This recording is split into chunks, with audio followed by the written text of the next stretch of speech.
Hi guys, I want to talk about fear within my business or within working as a medium to develop yourself. And I had so much fear when I stepped into the world of spiritualism or spirituality. I've been lost all my life. You heard me say this before if you're following me. I had a death wish from I was a kid, looking up to the stars, wondering what am I doing here? So I always felt lost, never fitted in anywhere. And of course, that will have a huge impact when I found spirituality. Because of course I would feel, or my subconscious will take for granted, that I won't fit in here either. And it becomes really, really fearful because I remember the first medium course I was doing at the society in my hometown. And we had an English medium coming over. And towards the end, he was holding the students in the hands and he will be a support to them when they make a link to the spirit world. And when it came to my turn, I went out crying. I didn't dare to make a link because in my own mind, I was so afraid that I won't be able to do it. And if I can't do it, that's it. What am I doing here? It will kill my hope, and hope is the last thing you need to be killed. You need to have that hope that maybe one day, or hopefully for me that I was belonging somewhere. So I was so afraid I refused to make a link. So I know the fear that comes with this. And I think we all have to look at why are we so afraid of it. And for me also, it was very clear when I started that you either had it or you didn't. You either had the gift that was bestowed upon you or you didn't. And you are so afraid when your whole heart going out to something that you're not going to be good enough, that you're not going to have what it takes. So of course it's fearful. So therefore we have to look into ourselves, and we have today, especially today when we have better knowledge, so to speak. And for me especially, I don't believe in gifts. I don't believe that certain people are gifted. I believe in talent, and talent need to be practiced. And sometimes if you look at a very good professional football player, it maybe not be the one who had it all going for him when he was young, but the one who actually put in the most training and actually was that one who gave it all, every training to become the person they are today. And how many times I used to say, do you think Zlatan has kicked that little ball on his when he was training to become that good professional football player he became, even if he's retired now? I mean, it's hours and hours and hours of practice. Of course it will be the same with this. I mean, I don't know anyone who comes to a course for the first time. If you take, you're going to do clay, you're going to be drawing, you're going to play guitar or whatever, you have to practice. You have to do it over and over again to become professional at it. Why would it be different in what we are doing? We interpreting energy, and it has to go through our mind. It has to go through our emotional system. It has to go through our knowledge and our indoctrination. So to be able to sort all the mechanics, so to speak, when we're working with mediumship, takes time. It takes years and years and years. I've been doing this for 30 years now, and I still feel like I'm just scratching the surface. It's so much more to learn, and I can still be fearful. That little fear can creep up from time to time. And I'm thinking, why? You're doing it for 30 years. You work professionally for over 20 years, 25. Why are you fearful? Because it's working for you. Still, the fear creeps in.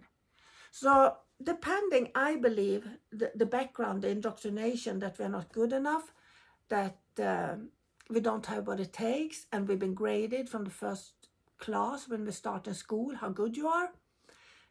I mean, of course we will look at it like, how good are you, And many people want to become the best medium. But what is the best medium? you will be the best medium for that client that you helped to change their life. Then you will be that medium. You will be the best medium for that person. But as human beings, we connect different to different people, and it will be the same in the spirit world. So some people in the spirit world you will connect easier with, and some people it's like when you're working with, it's like pulling teeth because you don't understand them. You don't understand their energy.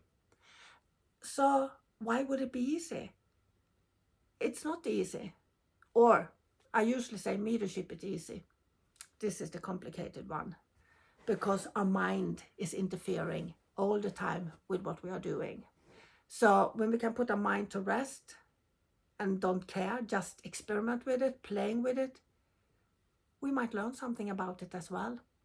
But that fear of not being good enough or not having what it takes, take that away as soon as you can. Because if you're drawn to this and you're very curious about it, there should be a reason. Your soul, your spirit is pulling you to this. And why wouldn't you be good enough for it? Yeah, you might have to practice to understand it. But why wouldn't you be good at it?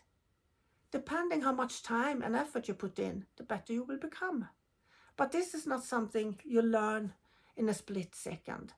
And I love the expression, well, are you a born medium? Do you have the gift from when you're born? Because then maybe you are a good one.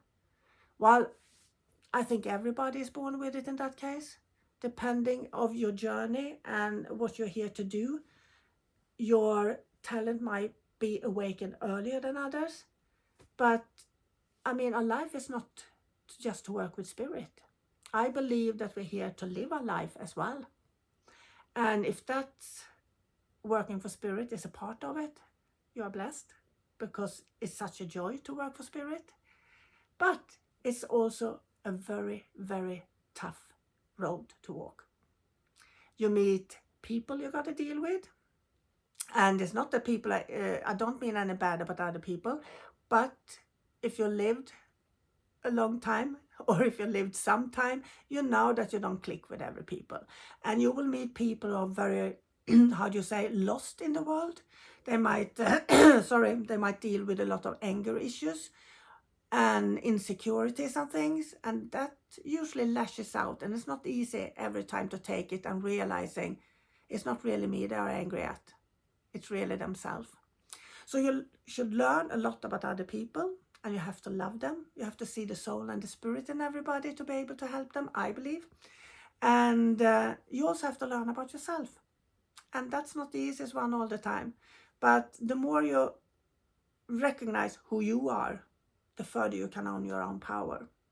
Standing in that beauty and own your own power. Don't give it away to anybody else. Keep it for yourself. And the life will try to pull you out of it all the time. But stay in that power and you will be a much happier person, I believe.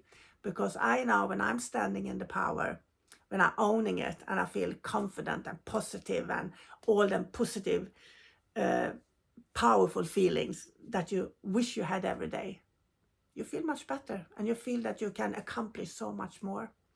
And many people say confidence makes the medium, and there's a little bit of truth in that, I believe. But whatever you do, don't put fear on it, because to being afraid of it is beating yourself up. Because if you have a passion for it and you're drawn to it, you belong here. I believe everybody belongs somewhere, and here everybody is welcome. I don't believe that God has favorites, you see. I believe that we human beings maybe have to learn to be a little bit kinder and see people for the differences, agree to disagree, as I said in one of my videos. So enjoy your day, your week, and see you when I see you. Bye.